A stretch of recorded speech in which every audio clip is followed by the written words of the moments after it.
good evening.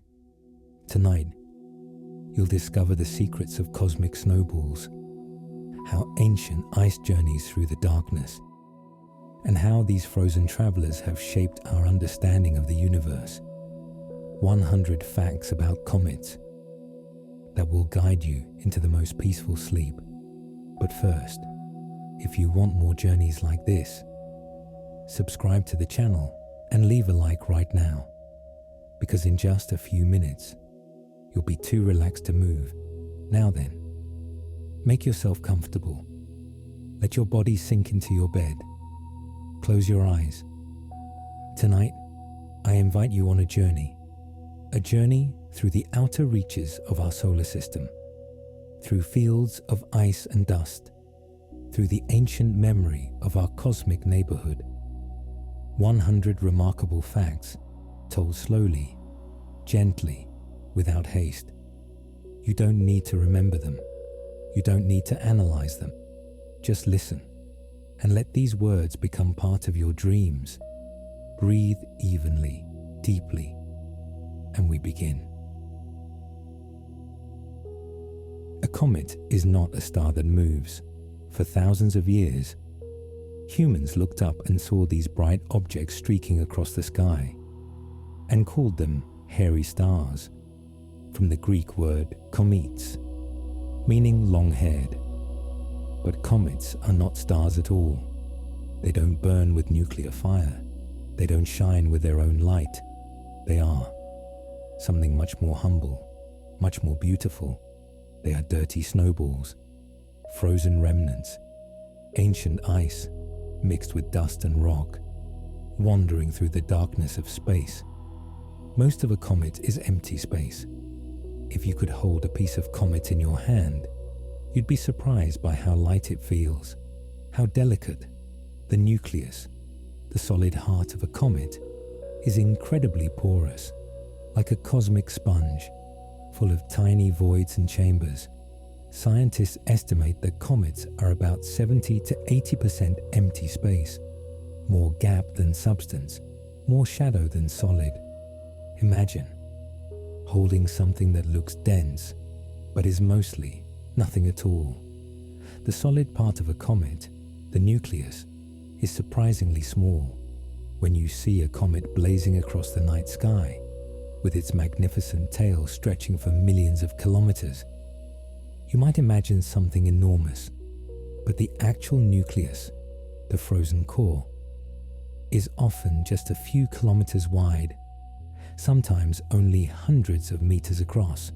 Halley's Comet, one of the most famous, has a nucleus only about 15 kilometers long, smaller than many cities.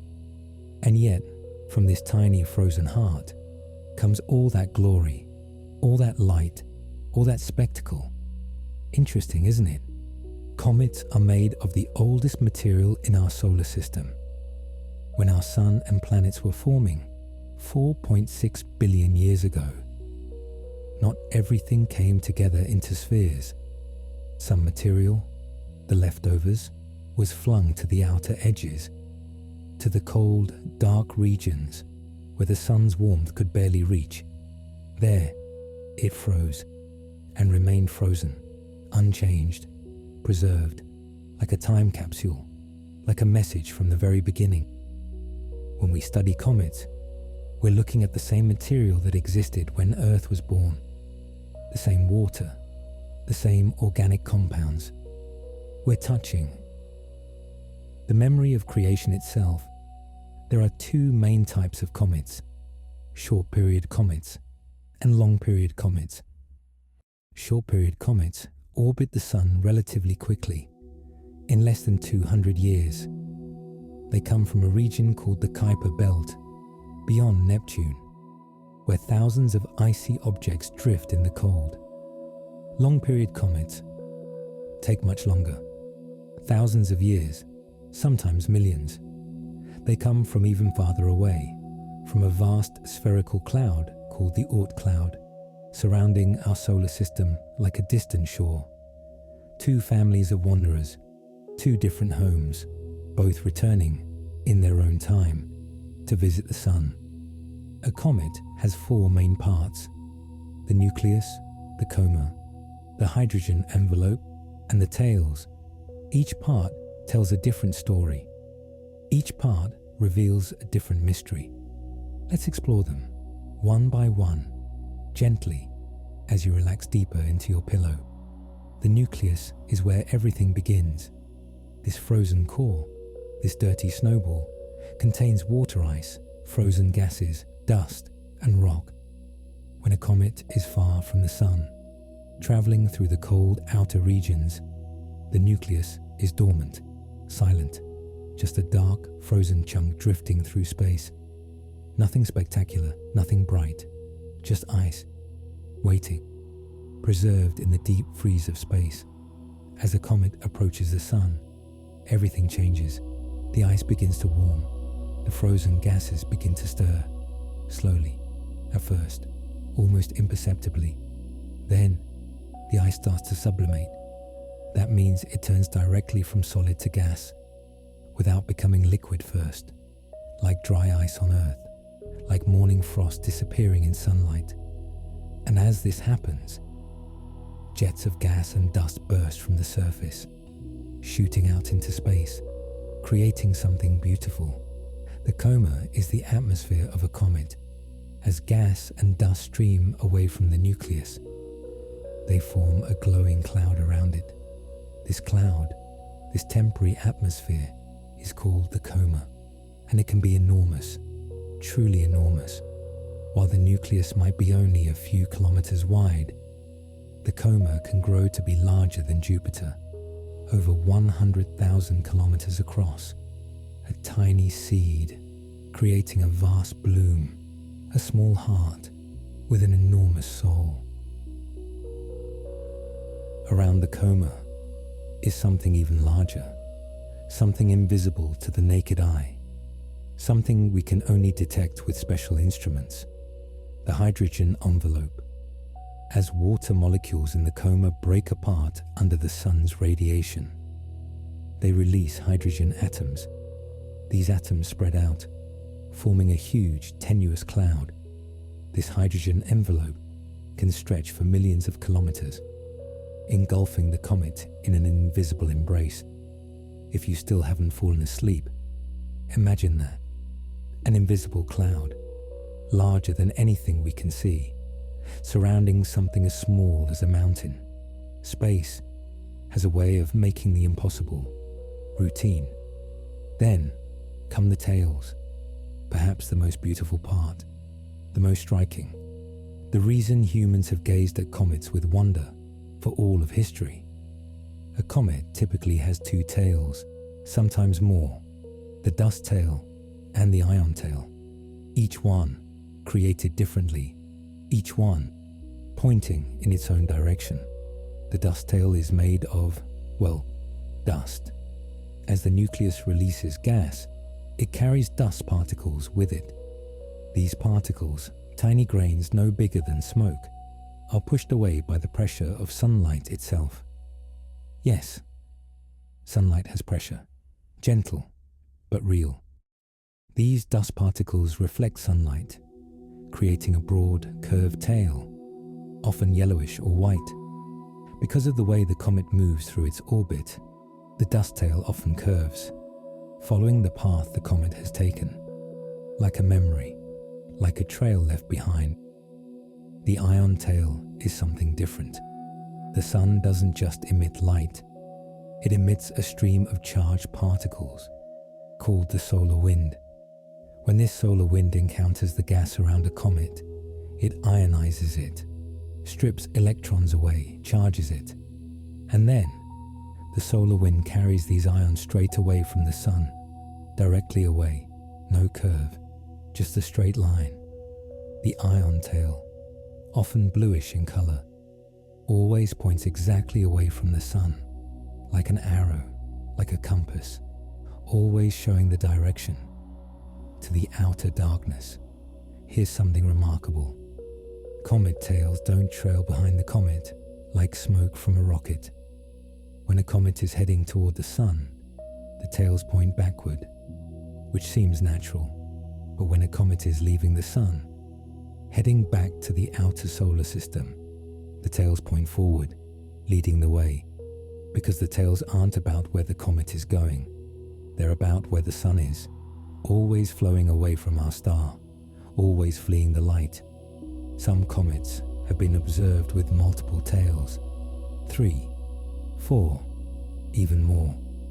Each one formed by slightly different processes, different types of dust, different charged particles, creating a spectacular fan, a cosmic peacock, spreading its display across the heavens.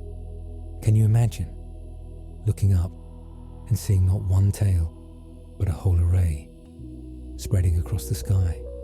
Our ancestors did see such things, and they wondered, and they told stories.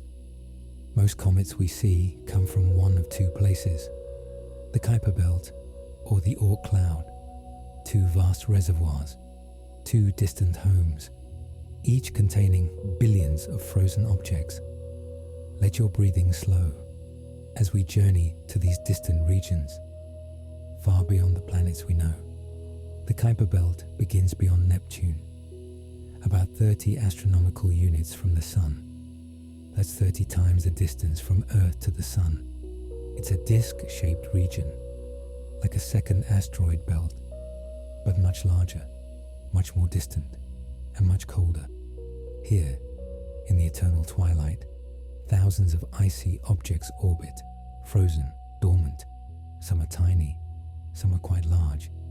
Some, like Pluto, are dwarf planets in their own right.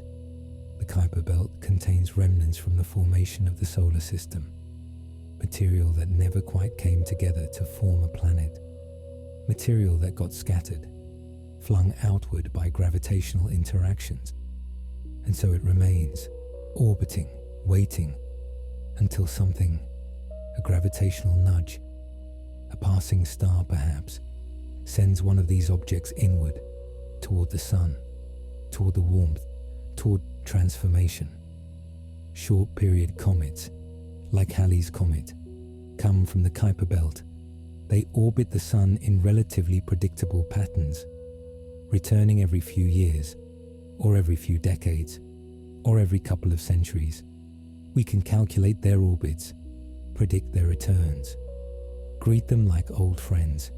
Halley's Comet, for instance, returns every 75 to 76 years, regular, reliable, a cosmic clock, keeping time on a human scale. But there's something much farther out, much vaster, much more mysterious, the Oort Cloud, named after the Dutch astronomer Jan Oort, who proposed its existence in 1950. We've never directly observed it. We can't. It's too far, too dark, too diffuse. But we know it's there, because of the comets that come from it. The Oort Cloud is almost unimaginably far away. It begins, perhaps, at 2,000 astronomical units from the Sun, and it extends, possibly, to 100,000 astronomical units, maybe more. That's nearly 2 light years away, halfway to the nearest star, the very edge of the Sun's influence, the boundary between our solar system and interstellar space. The Oort Cloud is spherical, not a disk like the Kuiper Belt, but a shell, a vast bubble surrounding the entire solar system, containing, perhaps, trillions of icy objects, trillions of potential comets. Most of them will never approach the sun, will never warm, will never glow. They'll remain frozen, silent, in the dark, for billions of years, perhaps forever. Occasionally, very occasionally, something disturbs an object in the Oort Cloud, a passing star, a gravitational wave, some cosmic nudge, and that object begins to fall inward, toward the sun. It might take thousands of years, millions of years, but eventually it enters the inner solar system, and we see it, a long-period comet appearing seemingly from nowhere, brightening, displaying its tails, a visitor from the edge of everything we know. Some long-period comets are on such elongated orbits, they may never return. They swing around the sun once, just once, displaying their glory for a few weeks or months, and then they leave. Back to the darkness, back to the cold, never to be seen again. At least, not in our lifetime, not in many lifetimes. A single appearance, a brief greeting, and then goodbye. If you're still listening, imagine that. Something traveling for millions of years, just to pass by once and vanish again into eternity. Humans have been watching comets for as long as we've had eyes to see. Ancient civilizations recorded them, drew them, wrote about them, often with fear, often with wonder. Let's meet some of the most famous wanderers, the ones that have left their mark on human history and human imagination. Halley's Comet is perhaps the most famous of all, named after Edmund Halley, the English astronomer who first calculated its orbit in 1705. Halley realized that comet sightings from 1456, 1531, 1607, and 1682 were all the same object, returning again and again, every 75 years or so. He predicted it would return in 1758, and it did, the first time anyone had successfully predicted a comet's return. Halley's Comet has been recorded throughout history. Chinese astronomers noted it as far back as 240 BCE, perhaps even earlier. The Bayeux Tapestry, which depicts the Norman conquest of England in 1066, shows Halley's Comet in the sky, viewed as an omen. It appeared in 1531, when Paracelsus saw it, in 1607, when Johannes Kepler observed it, in 1910, when Earth actually passed through its tail. People were terrified, thinking the toxic gases would poison the atmosphere. They didn't. And most recently, in 1986, when spacecraft finally visited it up close. In 1986, several spacecraft flew by Halley's Comet. The most famous was Giotto, a European Space Agency probe. Giotto came within 600 kilometers of the nucleus, closer than anyone had ever been. It sent back the first clear images of a comet's nucleus, a dark, irregular peanut-shaped object, covered in a dusty crust, with jets of gas and dust erupting from specific spots, active regions, where the ice beneath was sublimating. For the first time, we saw what a comet really looked like, not just light and tails, but the dark heart at its center. Comet Hale-Bopp was one of the brightest comets of the 20th century, discovered in 1995 by two amateur astronomers, Alan Hale and Thomas Bopp. It became visible to the naked eye in 1996 and remained visible for a record-breaking 18 months. People all over the world could see it, without telescopes, without binoculars, just looking up. A brilliant visitor, hanging in the evening sky, with a magnificent dust tail and a blue ion tail. A gift to everyone who bothered to look. Hale-Bopp won't return for another 2,300 years. The people who saw it in 1997 were the only people alive who will ever see it. Their children won't see it. Their grandchildren won't, nor their great-great-great-grandchildren. Generations will come and go. Civilizations will rise and fall. And only then, in the year 4000 and something, will Hale-Bopp return. To a world we cannot imagine. To people who might not even remember what a comet is. Comet Shoemaker-Levy 9 has a unique place in history, not because of how it looked, but because of where it went. In July 1994, Shoemaker-Levy 9, fragmented into multiple pieces, crashed into Jupiter the first time humans had ever directly observed a cosmic collision between two solar system bodies. The impacts were enormous. Some created fireballs larger than Earth. Dark scars appeared on Jupiter's surface, visible for months. A reminder that space is not empty, not peaceful, that catastrophic events still happen. But don't worry, such things are rare, distant, nothing to trouble your sleep tonight. Comet Lovejoy stunned observers in 2011 because it did something seemingly impossible. It grazed the sun, passing through the solar corona. Through temperatures of over 1 million degrees, everyone thought it would be destroyed, vaporized completely, but it survived, emerged from the other side, smaller but intact, a frozen snowball that flew through an inferno and lived to tell the tale. The resilience of ice, the stubbornness of matter against all odds. Comet McNaught in 2007 became the brightest comet in over 40 years. Visible even in broad daylight, so bright it could be seen next to the sun. In the southern hemisphere, it put on a spectacular show. Its dust tail spread across the sky like a fan, like curtains, like aurora made of light. Photographers captured images that looked almost unreal, impossible, too beautiful to be true. But they were true. They were real.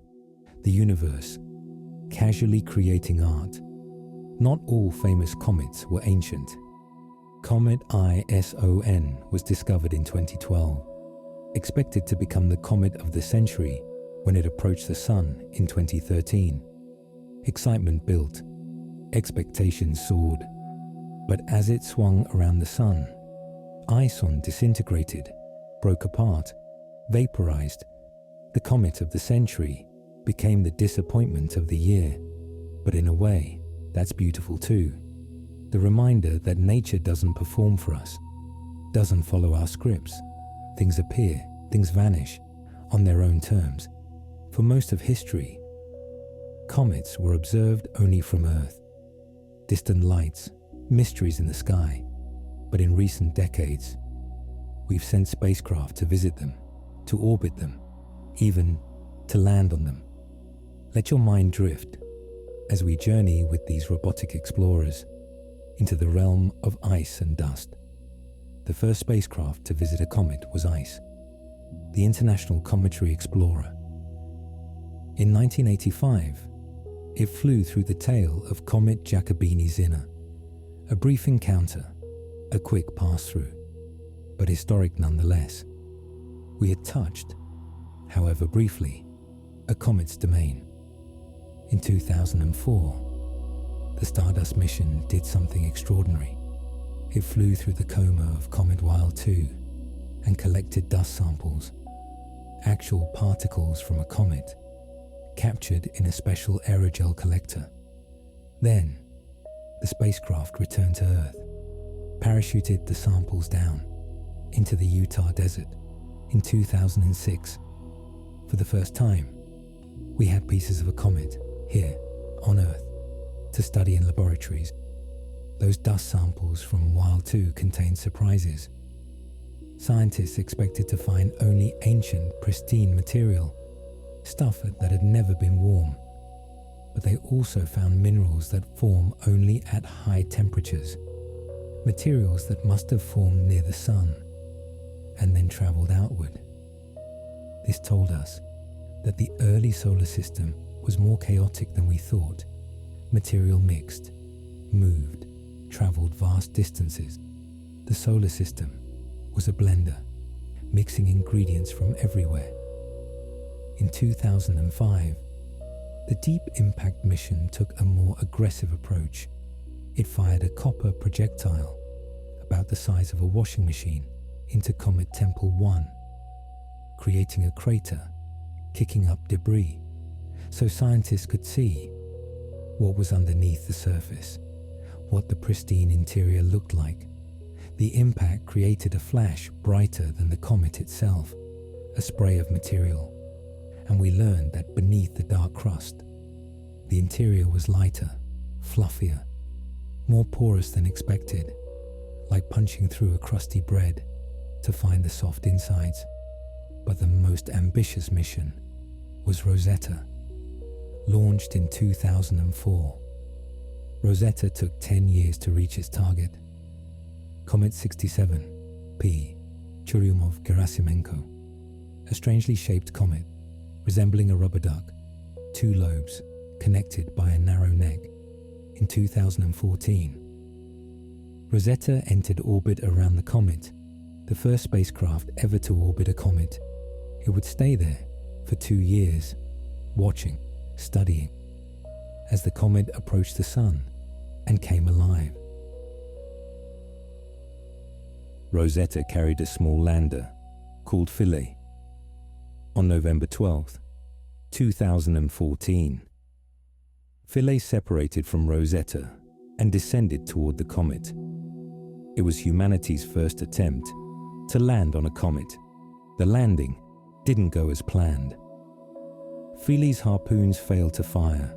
It bounced twice, eventually settling in a shadowed region where its solar panels couldn't get enough light. But for a few days, it worked. It sent back data, images, measurements, a human-made object, resting on a comet, traveling through space together. Rosetta's observations changed our understanding of comets. It watched as jets of gas erupted from the surface, saw how the comet's rotation affected these jets, how different areas became active at different times. It measured the comet's composition, its density, its magnetic field. It even detected organic molecules, the building blocks of life, present on the comet's surface. More evidence that comets might have delivered the ingredients for life to early Earth at the end of its mission. In September 2016, Rosetta made a final descent. It was commanded to crash into the comet, a controlled impact, sending back data, images, right until the very end. And then, silence. Rosetta now rests on the comet's surface, forever orbiting the Sun, a monument to human curiosity.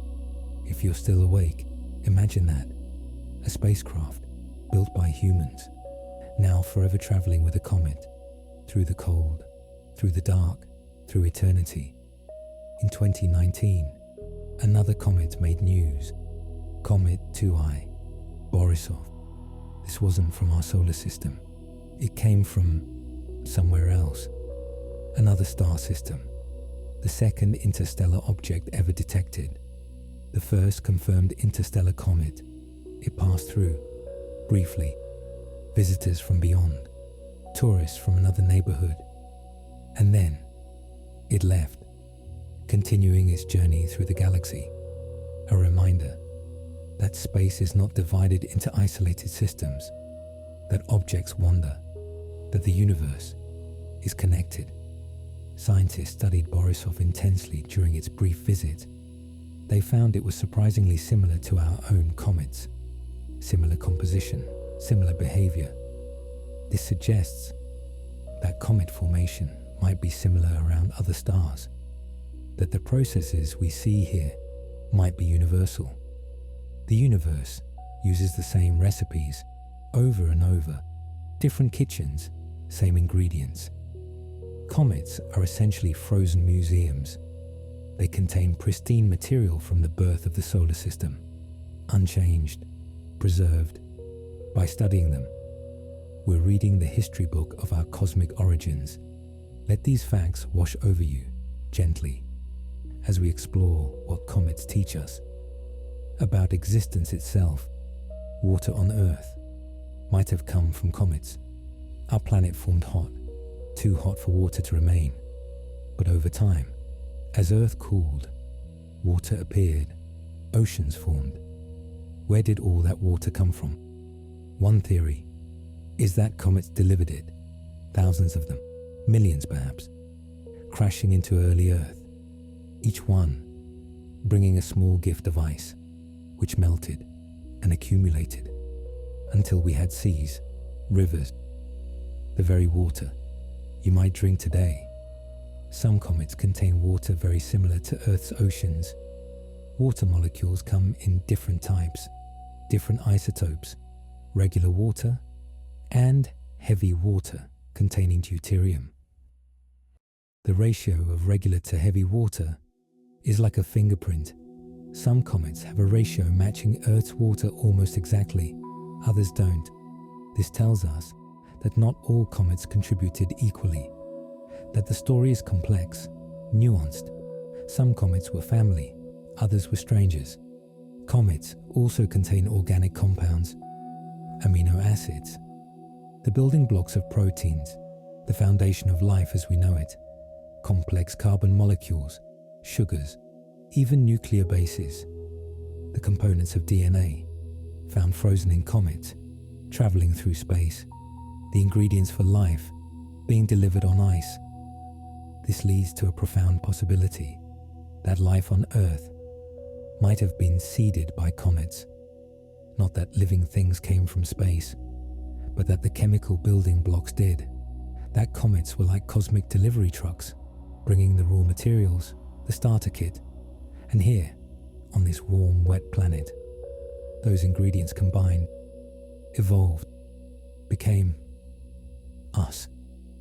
We might be the children of comets, descendants of ice and dust. Isn't that remarkably poetic? Comets lose mass every time they approach the sun.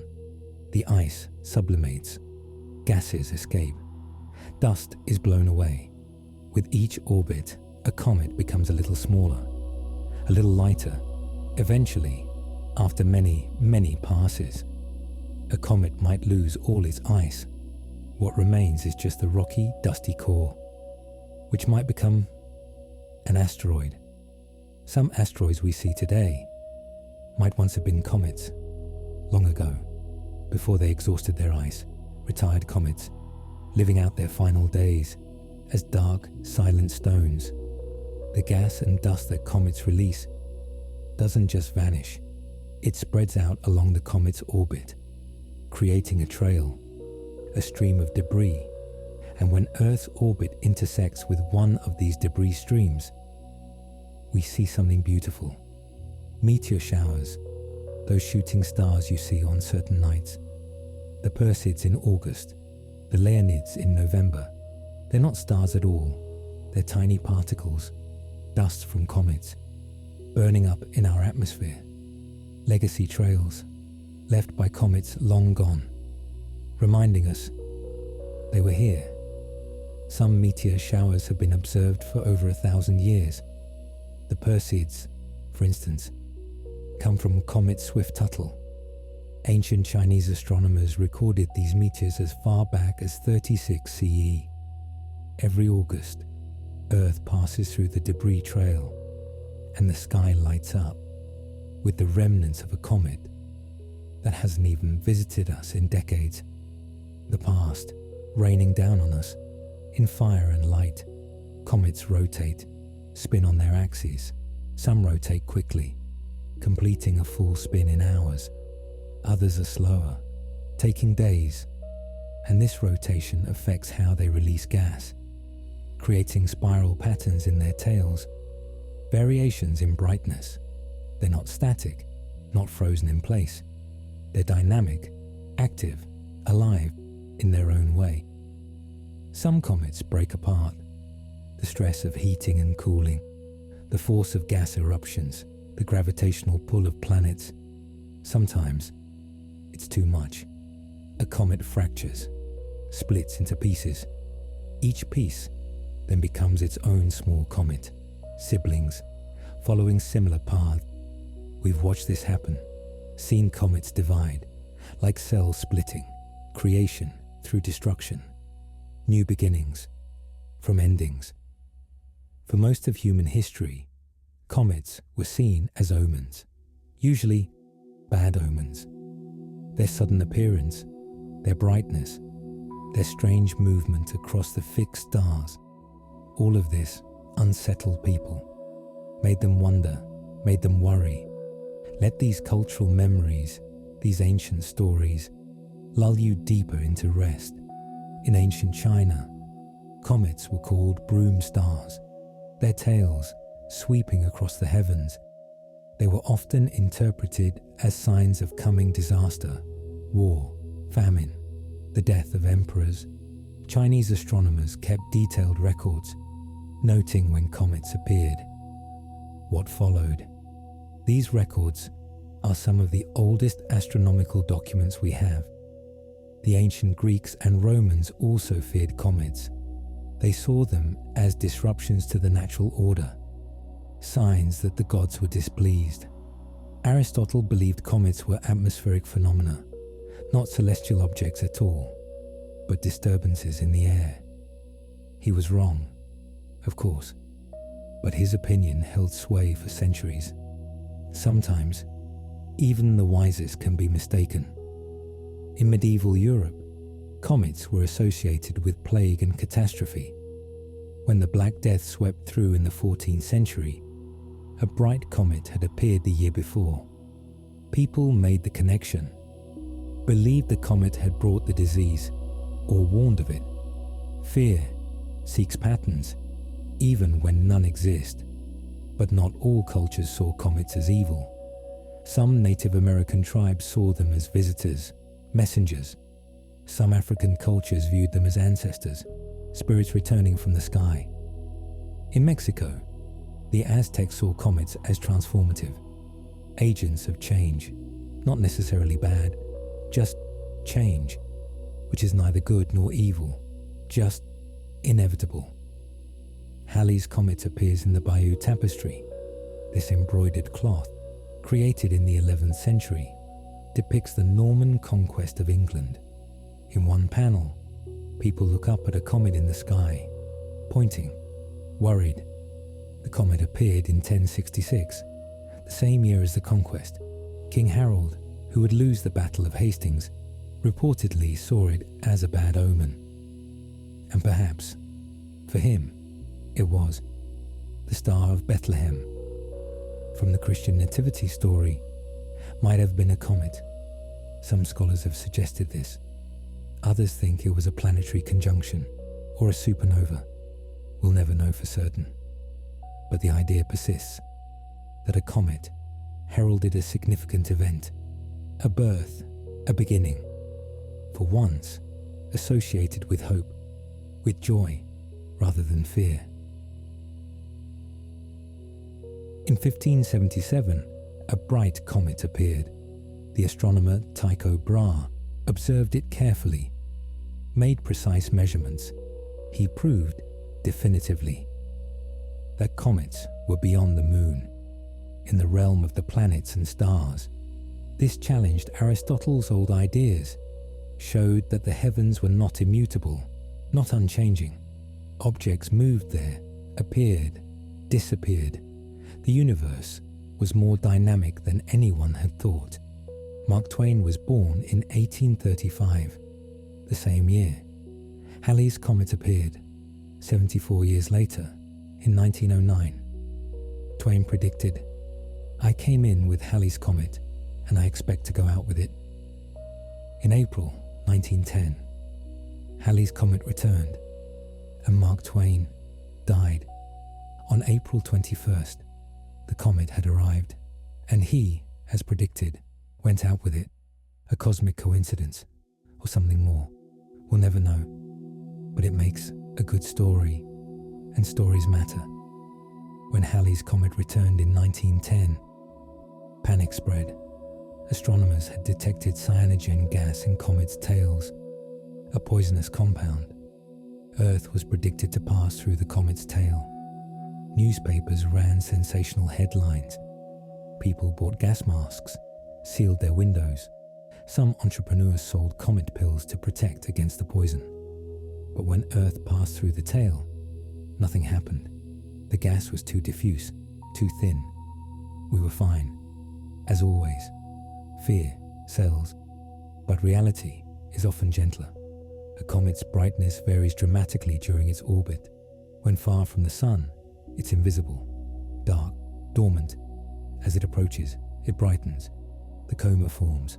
The tails appear. At its closest, it can outshine many stars. Then, as it moves away again, it fades, dims, returns to darkness. A cycle of transformation, death and rebirth, over and over. The size of a comet's coma depends on how close it gets to the sun. Closer means more heating, more sublimation, more gas released. The coma grows enormous, expanding outward, engulfing space around the nucleus. Farther away, the coma shrinks, eventually disappears entirely. The comet returns to being just a frozen rock, waiting for the next passage, a transformation. That happens with each orbit. Predictable, reliable. Comet tails always point away from the sun. This is because they're created by solar radiation and solar wind. The sun pushes the material away, like a cosmic breeze. So even when a comet is moving away from the sun, back toward the outer darkness, its tail leads the way, going backward, into the future. It's counterintuitive, but beautiful in its logic. The length of a comet's tail can be extraordinary. Some tails extend for over 100 million kilometers. That's farther than the distance from Earth to the sun. A ribbon of light and dust, stretching across space, visible from planets away, from something as small as a mountain. This magnificence emerges. Small causes, enormous effects. That's the way of the universe. Comets don't actually move very fast, relatively speaking. When they're far from the sun, in the outer solar system, they crawl, moving perhaps a few kilometers per second, slow, patient. But as they fall toward the sun, they accelerate. Gravity pulls them faster, faster. By the time they reach the inner solar system, they're racing, tens of kilometers per second, a blur, and then they slow again, climbing back out into the cold, a pendulum, swinging through space. If you're still listening, let that rhythm soothe you. The swing, back and forth, endless. Not all comets behave predictably. Some surprise us, brighten unexpectedly, or fade when they should be brightening. Some split apart without warning. Others develop unusual tails. The universe doesn't always follow the script we write for it. Comet Schwarzmann-Wachmann 3 broke apart spectacularly. Astronomers watched as it fragmented into dozens of pieces. In 2006, each fragment trailing its own tiny tail. A family of comets, where once there was one. They spread out along the orbit, like beads on a string, slowly drifting apart. Eventually, they'll be so separated, we'll think of them as different comets entirely. Identity is fluid, even for cosmic objects. Some comets are hyperbolic. Their orbits aren't ellipses, but open curves, parabolas or hyperbolas. This means they're not bound to the sun. They're just passing through. They'll swing around once and then escape into interstellar space, never to return. Visitors, tourists, here today, gone tomorrow, into the vast dark between the stars. Comet Hyakutake, in 1996, came remarkably close to Earth, only 15 million kilometers away, extremely close. In astronomical terms, it was so close that its tail appeared to stretch across half the sky. People could see structure in the tail, striations, waves, details usually lost in the distance. A rare gift, a close encounter, intimate, for something so vast. Some comets have retrograde orbits. They orbit the sun in the opposite direction to the planets, backward, against the flow. This usually means they come from the Oort Cloud, where objects orbit in every possible direction. Rebels, going their own way, indifferent to convention, Comet Encke has the shortest orbital period of any known comet. Just 3.3 years, it returns again and again, more than any other. By now, it's made over 60 observed returns since its discovery in 1896. An old friend, familiar, reliable, though each time a little smaller, a little dimmer, slowly fading. Some comets don't develop tails at all. They stay dormant, even when close to the sun. Perhaps their ice is buried too deep, hidden under too much dust. Perhaps they've already lost most of their volatile materials. Exhausted, they pass through, silent, dark, ghosts of what they once were. Comet Linear, in 1999, broke apart right as it approached the sun. One moment, a single object. The next, fragments, spreading out. Observers watched in real time. As a comet died, disintegrated, the pieces glowed briefly, then faded, dispersed. By the time the fragments reached where they should have been brightest, there was nothing left. A death, witnessed across the world. We're planning more missions to comets. New spacecraft, new technologies, new questions to answer. The exploration has only just begun. Let these future dreams guide you toward sleep, toward rest.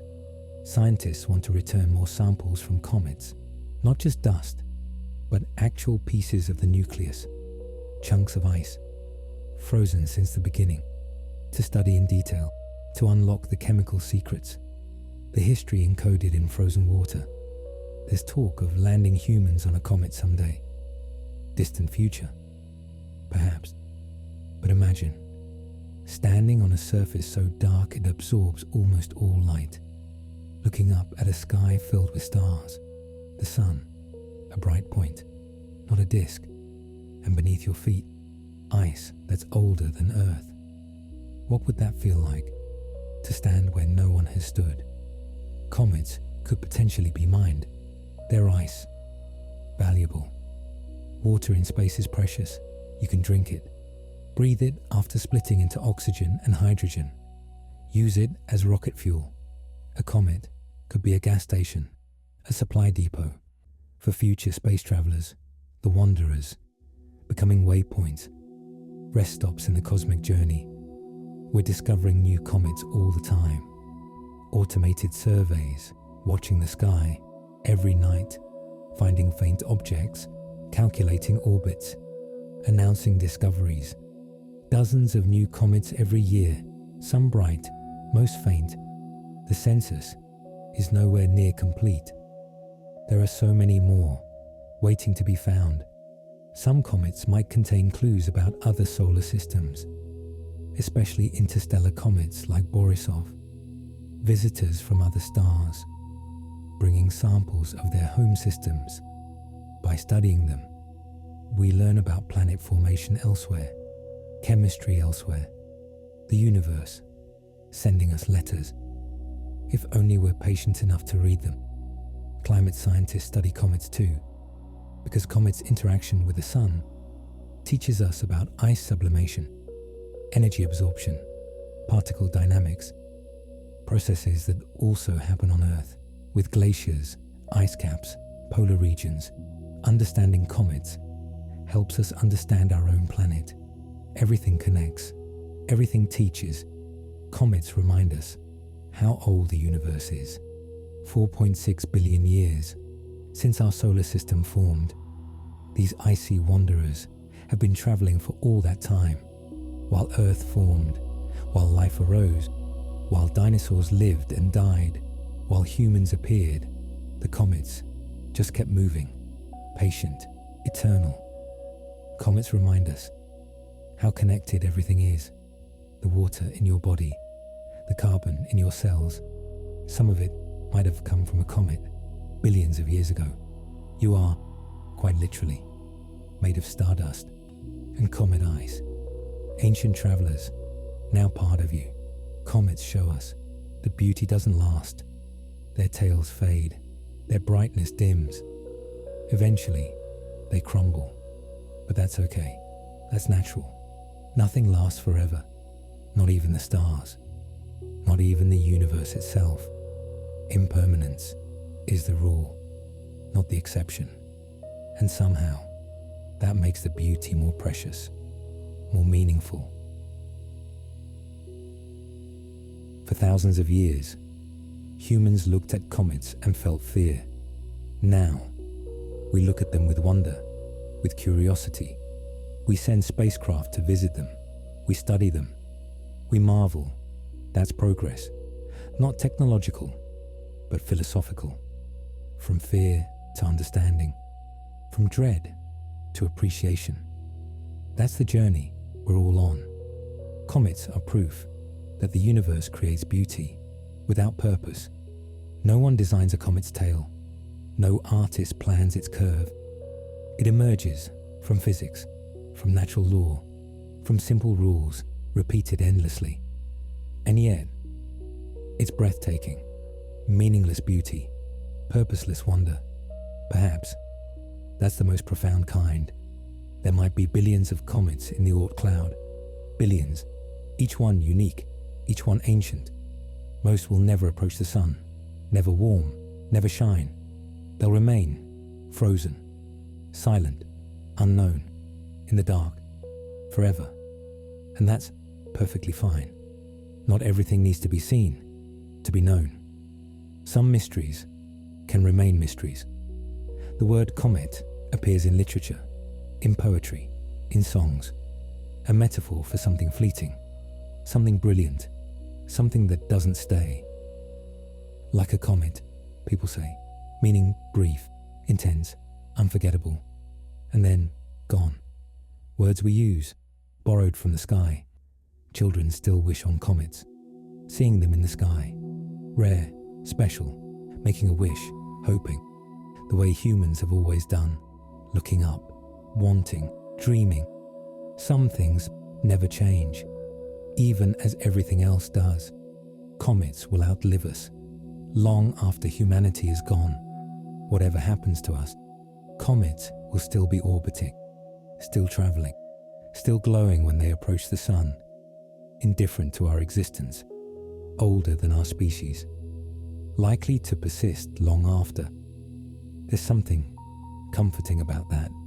The universe goes on. Every comet is unique. Different composition, different orbit, different history. Some have more rock, some more ice. Some are fluffy, some are dense. No two exactly alike. Like snowflakes, like fingerprints, like people. Each one its own small universe. If you could stand on a comet as it approached the sun, you'd see the jets of gas erupting around you. Feel the ice beneath your feet vibrating, cracking. The sun growing larger, brighter, warmer. Your world literally evaporating beneath you. Temporary, fleeting, melting into space. Somewhere right now, a comet is beginning its journey in the Oort Cloud, nudged by some gravitational whisper, starting to fall inward. It will take thousands of years, millions perhaps, but eventually it will arrive. It will brighten. It will be seen by whoever or whatever is here to see it. And somewhere, right now, a comet is leaving, swinging around the sun, heading back out into the cold, into the dark. Its moment of glory over, at least for now, returning to silence, to patience, to waiting, until next time, or forever. We've only explored a handful of comets up close. Out of billions, trillions perhaps, so much we don't know, so much still to discover, so many mysteries still frozen, still waiting. The exploration will take centuries, millennia, if we last that long, if we keep looking up. Comets are made of ice and dust and rock, but they're also made of time, of history, of memory. They carry the past with them, 4.6 billion years of it, traveling through space, patient, eternal. And sometimes they visit us, share their light, Remind us that we're part of something larger, older, more mysterious, that we're connected to everything that ever was, that the universe is still creating beauty, still moving, still dancing, even now, even here, even as you drift towards sleep. And so, we've journeyed together through 100 facts about comets, about frozen wanderers, about cosmic time capsules, about ice and dust that have traveled longer than we can imagine, about tales that stretch across millions of kilometers, about visitors from the edge of everything, about beauty that requires no audience, about patience measured in millennia. You've traveled with me through the birth of our solar system, through the Oort Cloud and the Kuiper Belt, through missions and discoveries, through physics and poetry, through 100 small windows into the infinite. Let these images drift through your mind now, softly, gently. Frozen nuclei in the dark, glowing comas around them, tails streaming away from the sun, ancient ice, older than mountains, older than oceans, traveling, always traveling. Your breathing is slower now, deeper. Your body has released its tension, sunk into comfort. The comets continue their journey through the night, through space, and you continue yours, through dreams, through rest.